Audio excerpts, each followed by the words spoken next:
Eu vou dizer por que eu sigo. Eu sigo a autoridade da igreja e quem vos ouve é a mim que ouve, quem vos rejeita é a mim que rejeita. E tem indícios disso na escritura, assim como tem indícios que a gente pode também fazer imagens e a autoridade da igreja a permite. Então eu queria saber por que você também faz o culto no domingo. Eu não entendi minha própria letra. Tudo bem, às vezes a gente fala muita coisa, passa.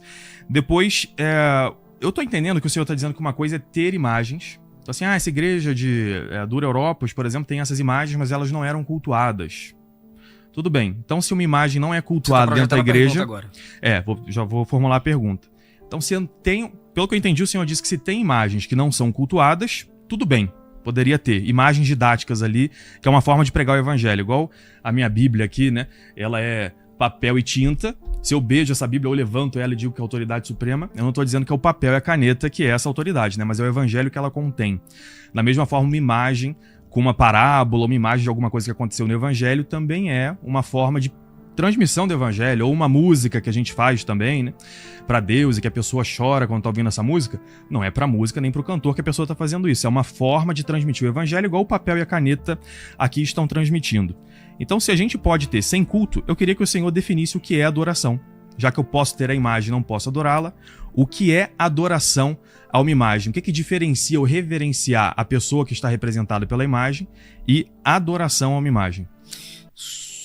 Sobre o domingo, o princípio está desde a ressurreição de Cristo, a prática da igreja em Atos dos Apóstolos, Apocalipse capítulo 1.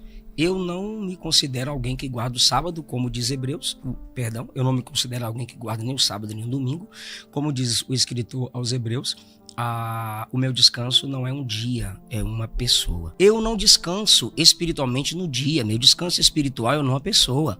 Eu cultuo na segunda, na terça, na quarta, na quinta, a adoração é em espírito e em verdade, não seguimos mais calendários judaicos. Você não tem princípio nem do Antigo Testamento, você se esforçou, mas desrespeitando o texto para mostrar pelo menos um princípio do Antigo Testamento para aprovar o seu uso de imagens no culto. Agora, microfone, quem se ajoelha diante do microfone para cultuar a Deus?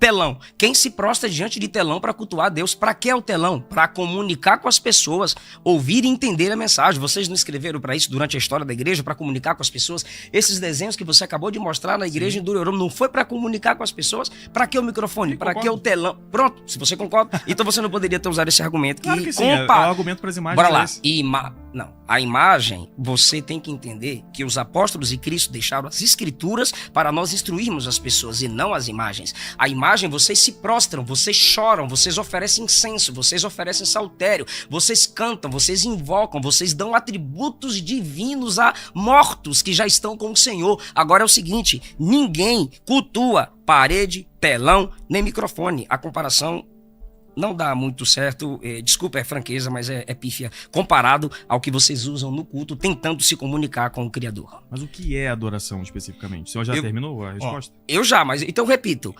Ninguém adora se a ação do Espírito de Deus não vier ao seu espírito. Jesus diz que a adoração é em espírito e em verdade. O que é em espírito? A ação do Espírito no seu espírito. Olha para mim. Em espírito, a ação do Espírito no nosso espírito. Em verdade, baseado nas Escrituras. É Ele, como disse Davi, a inspiração do meu louvor vem do Senhor. Se Deus não te atrai, você não adora. Você é só um idólatra. Mas o que é adorar? Já aproveita, é a última pergunta desse bloco, então, do pastor para você, Ariel. Vamos lá.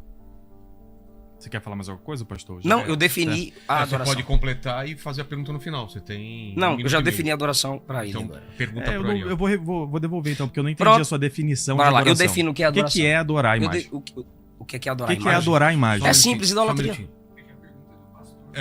Sim. Você faz a pergunta. Entendeu?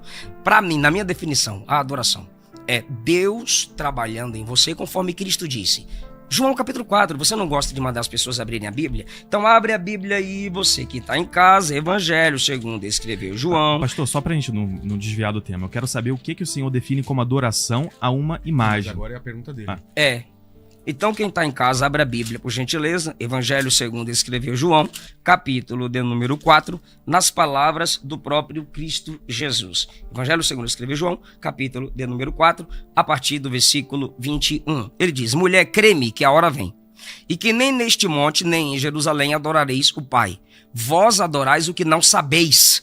Nós adoramos o que sabemos, porque a salvação vem dos judeus. Mas a hora vem, e agora é, em que os verdadeiros adoradores adorarão o Pai em espírito e em verdade. Para adorar tem que ser filho, adorará um pai. Segundo, para adorar tem que ser em espírito, ação do Espírito Santo em nosso espírito. Terceiro, para adorar tem que ser baseado nas escrituras, em verdade. Baseado nesse texto, como que você defende um tipo de adoração relativa que acontece na Igreja Católica à luz da Bíblia? A resposta é muito simples, e por isso que eu queria que o senhor definisse o que seria uma adoração, uma imagem. Eu perguntei, o senhor voltou para adoração a Deus é isso aí. Isso é que aí, a pergunta agora é minha. Eu já falei várias vezes o que bem. é adorar a imagem, assim, idolatria. Você disse, como eu defendo uma adoração, uma imagem? A gente não defende adoração à imagem. Será? O que nós prestamos é uma reverência àquelas pessoas que morreram em Cristo. Porque nosso Senhor ensina pra gente lá em Lucas 20 que Deus não é um Deus de mortos, mas de vivos, pois todos vivem para Ele. Ele é Deus de Abraão, Deus de Isaac e Deus de Jacó. Jesus fala isso como alguém que está vivo. Porque Abraão, Isaac e Jacó, nós sabemos que a tumba deles está lá em Hebron, em Israel até hoje. Então, quando Jesus diz que ele é Deus de vivos, ele está se referindo a uma vida do espírito dessas pessoas. Se a gente for também para João 11, nós vamos ver lá nosso Senhor dizendo para Marta que quem crê nele, ainda que morra, viverá. E quem crê nele está vivo, jamais morrerá. Capítulo 11 de São João. Jesus traz esses princípios na Escritura, como o Senhor bem disse sobre o domingo também, princípios que estão na Escritura, de que as pessoas que creem nele jamais morrerão. Elas estão vivas, o seu espírito está vivo nelas. Em Romanos 8, São Paulo diz que nada nos separará do amor de Cristo, nem mesmo a morte. Ou seja, nós estamos vivos para Deus a todo momento quem crê em Cristo, mesmo que essa pessoa tenha o seu corpo separado da sua alma. Se a gente for para Apocalipse também, Apocalipse capítulo 6, a gente vai ver lá na abertura do 5º selo, e nós sabemos que o Apocalipse ele é uma progressão que recapitula a mesma coisa. Então tem lá os 7 selos, as 7 trombetas, as 7 taças. Todas elas falam do mesmo fenômeno, cada vez com mais enfoque, assim como Daniel também tem essa progressão que recapitula. E os 4 selos se referem aos 4 cantos da Terra, né? Norte, Sul, Leste, Oeste, o que acontece nessa Terra. E o 5º selo é aquilo que acontece no céu. E a gente vê as almas daqueles que foram imoladas por causa de Cristo, clamando a Deus por justiça. E Deus pede que elas esperem um pouco mais para a ressurreição, até que se complete o número daqueles que são eleitos. Então o que nós temos são esses princípios na Escritura de que os santos estão vivos. Mortos que já estão com o Senhor, né? Como o Senhor mesmo trouxe aqui em alguma das suas falas, né? Então são pessoas que morreram, mas estão vivas em Deus. Essas pessoas já não são elas que vivem, é Cristo que vive nelas. Elas completaram em sua carne, como diz a carta aos Colossenses, o que falta a paixão de Cristo. Então, se aqui nessa terra nós rezamos uns pelos outros, eu tenho esse costume da intercessão, que é ordenado no Novo Testamento. Eu rezo inclusive pelo Senhor. Ordenado. Nós rezamos pelos outros, né? Se nada nos separa do amor de Cristo, por que no céu essas pessoas não vão rezar por nós? Se existe um respeito imenso pela figura dos apóstolos, inclusive lá em Atos 19, as pessoas pegam as roupas de São Paulo e ela faz cura essa roupa, né? Ela cura ali as doenças das pessoas, cura os paralíticos, só as roupas de São Paulo. Quem dirá agora que São Paulo vê face a face a Deus? Ele, quando estava aqui, as suas roupas faziam curas. Quem dirá agora, né? Ele diz que ele via só como que por um espelho. E ele mesmo dizia, quem se julga em pé, cuidado para que não caia. Então ele mesmo sabia que ele estava numa situação em que ele podia perder a sua salvação, e as roupas deles faziam essas curas. Quem dirá agora ele no céu não vai interceder por nós? Quem tem, por exemplo, mãe, pai, avó, né? Alguém que era temente a Deus e que já morreu, você acha que essa pessoa não vai interceder por você no céu? Essa pessoa que intercedia por você aqui na terra? E novamente, da mesma forma que o pastor usa o princípio da Escritura para afirmar o domingo, embora não tenha escrito diretamente, agora para fazer o culto no domingo, é o dia da ressurreição, e ainda assim a gente faz, da mesma forma temos esses princípios na Escritura que mostram que os santos intercedem pra gente. E agora nós somos um em Cristo, todos nós comemos da Eucaristia, fazemos parte do corpo de Cristo que é a Igreja. Também aqueles que estão no céu estão unidos a nós, porque eles, para Deus, todos estão vivos. Então essa mesma seiva, que é a graça de Cristo, que circula pela Igreja, passa por nós e passa por eles. Eles que veem ao corpo de Jesus Cristo perfeitamente no céu, veem também as coisas que acontecem aqui na terra. Por quê? Porque nós somos corpo de Cristo. Se alguém acredita que nós somos corpo de Cristo e que os santos no céu contemplam a glória de Deus, já estão com essas vestes brancas, como diz o Apocalipse, essas pessoas estão vivas e podem interceder por nós. Por isso que nós reverenciamos os santos. Agora, Nós só reverenciamos os santos porque eles foram salvos por Deus, salvos por Cristo. E eles deram a sua vida por Jesus Cristo, como diz Apocalipse capítulo 6. Que eles foram imolados por causa do Cordeiro. E é o Cordeiro que sofreu neles. Então é por isso que nós os reverenciamos como pessoas que tiveram fé em Cristo. E quando reverenciamos esses santos, estamos, na verdade, adorando a Deus que os salvou. Vamos lá para a réplica, então, pastor. Oração aos mortos é diferente da oração dos que já morreram. Nem todos os protestantes creem que eles estão orando. Tem um estudo da Bíblia de Estudo Pentecostal que fala sobre essa possibilidade, mas a oração deles, porque estão vivos em Cristo, não significa que nós devemos orar a eles. Não tem nenhuma base bíblica para isso. Meu Deus do céu, o conceito do domingo está na Bíblia e na história da igreja. E quando eu digo história da igreja, é a igreja primitiva. Essas pessoas que você citou debaixo do altar morreram num período de perseguição. Vocês oram a mortos que nunca souberam o que é isso. Eles apenas estão se lembrando do mal que fizeram a eles e eles entregam isso a Deus. Não tem gente orando ali a eles. O verbo ali que você leu de Apocalipse está conjugado no passado. Já aconteceu, foi ordenado a descansar. O versículo 11 diz que eles fazem parte de um grupo selecionado, mártires. Se for assim, o dogma de vocês deve ser alterado para orar apenas aos mártires. E mesmo assim não teria base bíblica. E no céu, o único intercessor é Jesus. 1 Timóteo capítulo 2, Jesus Cristo, o único mediador entre Deus e os homens. Hebreus capítulo 7, versículo 25, diz que ele é o intercessor por excelência. Romanos capítulo 8, versículo 34. Quem foi que disse que Abraão, Isaac e Jacó não morreram, não estão mortos? Gênesis 25, 8, Abraão expirou e morreu. Gênesis 35, 29, Abraão expirou e morreu. Aí você está dizendo, espiritualmente estão vivos. Qual texto? Você tem um Lucas texto. 20. Lucas 20. Esse texto está dizendo que eles estão aguardando a ressurreição. Não, diz que estão vivos. Abre o texto. Vamos lá, juntos. Tá lá.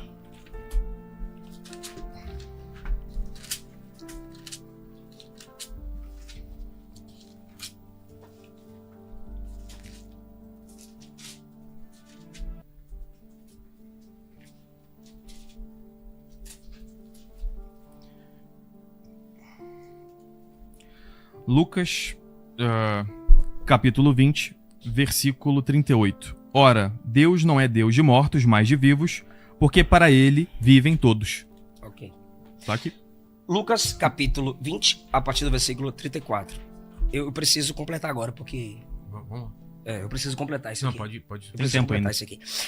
A partir do versículo 36, Jesus está respondendo um questionamento a partir dos saduceus, que lhe fizeram uma pergunta sobre casamento.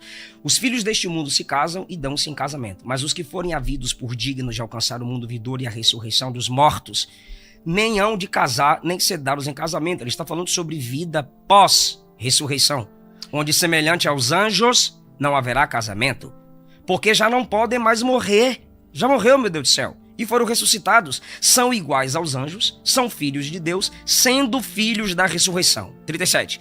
E que os mortos hão de ressuscitar, também o mostrou Moisés junto da sarça. Os mortos hão de ressuscitar, futuro.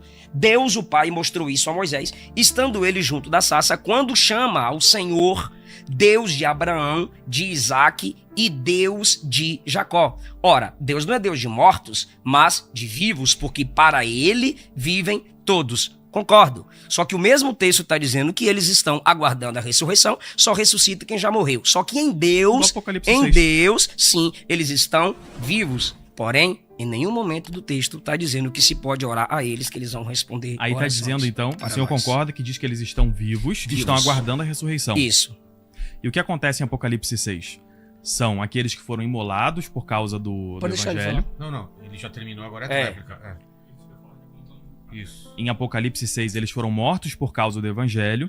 E o senhor vai concordar comigo que os sofrimentos que nós sofremos durante a vida em nome de Cristo também nos tornam uma espécie de mártires. Não necessariamente vamos morrer aí derramando sangue, mas seremos santos. A pessoa precisa morrer assim para ser santa? Para alcançar o céu? Não, eu não disse santo, eu disse Marte. Não confunde as coisas. Mas a pessoa que não morre Marte também alcança o céu, também está na situação de Abraão, Isaac e Jacó. Claro, é salvo em Cristo então, Jesus. Em Apocalipse 6, eles estão lá e estão intercedendo por esse mundo. A gente não, pensa eles não às estão vezes. intercedendo pelo mundo. Às vezes Abre o texto, mostra o texto. Às vezes a gente pensa Pode que mostrar intercessão. o texto. Abre o texto, Ariel. Deixa eu concluir meu raciocínio, por favor. Você não vai mostrar. O que eles estão fazendo é intercessão por justiça. Ou seja, eles estão pedindo que os maus sejam punidos. E às vezes a gente pensa que os santos estão lá só pedindo pelo bem dos justos. Também estão pedindo pela condenação dos pecadores, pela destruição daqueles que perseguem a igreja. A intercessão é a mesma situação de Lucas 20 Não é. em Apocalipse 6. Agora eu queria entender uma coisa aqui do pastor, né? O Senhor então reconhece que há intercessão no céu. Os santos intercedem por nós. Eu não. Eu disse que existe esse debate. Eu não defendo. Você acha que lá no céu as pessoas se desinteressaram pela terra? A Bíblia silencia a respeito disso. Como silencia do domingo também.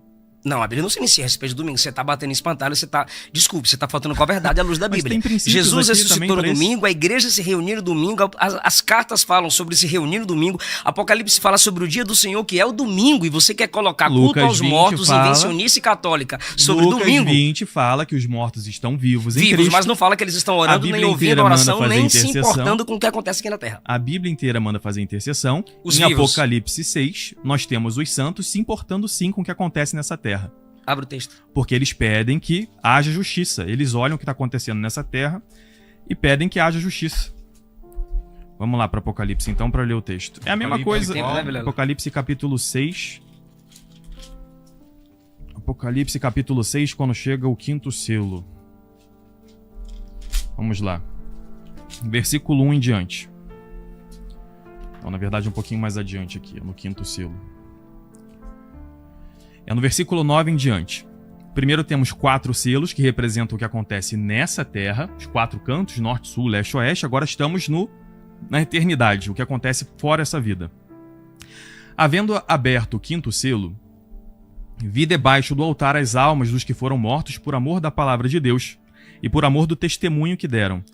E clamavam com grande voz, dizendo: Até quando, ó verdadeiro e santo dominador, não julgas e vingas o nosso sangue dos que habitam sobre a terra? Ou seja, eles estão vendo Acabou. que ainda não aconteceu essa vingança. Eles Não- sabem que não aconteceu. Não fere o texto, Ariel, por favor, te peço. Eles eu sabem te que ainda imploro, não fere o aconteceu a texto. vingança, Bora Eliseu? lá. Eles sabem que não aconteceu a vingança? Até Tô quando, no ó meu tempo verdadeiro e santo dominador, não julgas e vinga o nosso sangue daqueles que habitam sobre a terra? Ou Os que... seja, eles sabem. Sim, os que... Eles sabem do que aconteceu com eles. Os que habitam na terra nos assassinaram. Quando é que o Senhor vai fazer justiça? Eles estão falando com Deus a respeito do que Mas falaram eles sabem com que eles. não aconteceu a justiça ainda. Eles sabem o que está acontecendo eu na não terra. disse que eles perdem a consciência, mas você também não pode dizer que eles se tornam oniscientes nem onipotentes. Mas eu não falei em momento algum que eles se tornam oniscientes. Pra O que eu ouvir esse digo é, tanto de gente orar tem que ser. a gente não sabe se eles ouvem todas as orações. Então, Mas olha só, o senhor acredita que a revelação aqui nessa terra, uma pessoa poder saber o que está acontecendo com a outra? Acredito. Por que, Porque que não a Bí- aconteceria no céu? Bora lá. Aqui na Terra, para eu saber o que está acontecendo com a vida dele, 1 Coríntios 12 deixa claro. Só por profecia, visão ou revelação. Tudo Agora, bem, no Deus... céu, para a pessoa saber do que está acontecendo aqui, Davi diz: quem tá aqui não passa para quem tá lá não passa para cá. Não tem um texto bíblico dizendo que quem morreu em Cristo tem ciência do que está acontecendo aqui com a gente. Romanos 8 diz que eles são corpo de Cristo e que nada nos separa de Cristo, inclusive a morte. Então mostra no texto. Eu não vou pegar o texto porque qualquer um pode conferir. Então que o texto Quem tá nos separará, eu sei de cor esse texto, quem Pronto. nos separará do amor de Cristo? Sim. Nem a morte, nem a vida, nem os anjos, nem as potestades pode nos separar do amor de Pronto, Cristo. eles morreram e estão junto com Cristo. O pecado é pior que a Mas aí morte. que tá, se você tá tratando a morte como uma separação. E é. Ué, mas o que a gente vê é Jesus dizendo que todos estão vivos para Deus. A morte Em separa João o corpo 11 da ele alma, diz que Ariel. quem crê nele jamais morrerá. Ele trata a ressurreição como duas etapas. A alma viva em Deus e depois a ressurreição dos corpos. Ariel, João capítulo 11. Quem vive e crê em mim nunca morrerá. Quem vive fisicamente e crê em mim nunca morrerá espiritualmente. E quem já morreu... Exatamente. Não morre. Ok. É, concordo. Não tá dizendo que escuta a oração. Não Então tá eles dizendo estão para você separados oferecer. de nós? Estão Se separados nós aqui de nessa nós. terra- Estão separados de nós. Se nós- Fisicamente estão Fisicamente separados eu de nós. concordo com o senhor. Isso. Agora, se nós aqui na Terra podemos ter revelação e a gente olha pra Deus como que por um véu, um espelho, como diz São Paulo, por que quem tá no céu vendo a Deus face a face não vê as coisas que acontecem aqui, não podem receber? O que Paulo tinha revelação? Sim, claro. Visão? Sim. E no fim do seu ministério ele disse: combati o bom combate, terminei a carreira, eu guardei a fé. Pronto, acabou a carreira, E deixa ele o cara também disse descansar. Por que você tem que se Não, mas importar? rezar Porque pelos outros é se cansar? se cansa? É batalha ou não é? É guerra, nós somos a igreja militante. É, mas a gente vê em Apocalipse Você assume a 21 e que os santos que estão no céu, inclusive, reinam com Cristo. Ou Reinam seja, com Cristo. Aí já e é é eternidade. antes do fim dos tempos. Ou Não, seja, eles não, estão Ariel, dentro aí do eles combate. estão- Apocalipse 19 tem a descida do Senhor em glória. Apocalipse 20 mostra já o sentido de novo céu e nova terra. Apocalipse 21 e 22 já é a igreja em glória. Você tá confundindo as mas coisas. a gente ainda tem o demônio que é solto no final dos Sim, 1000 anos. o né? 1000 anos, milênio e tal. Então Eles ainda estão reinando antes do com fim. Cristo sobre o mal. Olha o que você quer dizer que tem Se a ver eles uma coisa reinam com a com outra. Cristo, eles estão na guerra contra o demônio que ainda não foi aprisionado Então no eles estão inferno. lutando agora numa guerra contra que tipo de demônio? Sim, pô, eles já estão garantidos na glória, estão Pronto. rezando por nós, que somos os que ainda podemos perder a nossa salvação. Não, isso aí é tradição sua, não tem base bíblica nenhuma pra Eu isso. acabei de mostrar aqui, Apocalipse 21, Eles, Lucas 20, quando Romanos João diz que 8, eles reinam com Cristo, são Ariel, várias quando passagens. João diz que eles reinam com Cristo, Ariel, é uma linguagem para dar certeza de que aquilo de fato acontecerá, meu Deus do céu. É tão certeza que acontecerá que Paulo diz que já somos predestinados, já somos glorificados nele. Já somos glorificados, Ariel? Não. A gente começa a nossa santificação aqui. O Espírito Santo começa em nós a santificação aqui. O que Sim. Paulo está dizendo quando ele conjuga o verbo no passado é dando certeza que de fato isso acontecerá. É porque, pra ele, a batalha pessoal Já tá dele já terminou, ele já tá no Como céu. João diz sobre Mas eles. a batalha da igreja continua. E nós Continua. somos um A igreja com São militante. Paulo. Isso. Isso, a igreja Não, militante. somos um com Cristo. Mas se eu sou um com Cristo e Paulo é um com Cristo, nós não somos um? O texto não está dizendo que Paulo está lutando pelas batalhas na terra. Deixa o cara descansar. Ele mesmo falou: combati o bom combate, terminei a carreira e guardei a fé.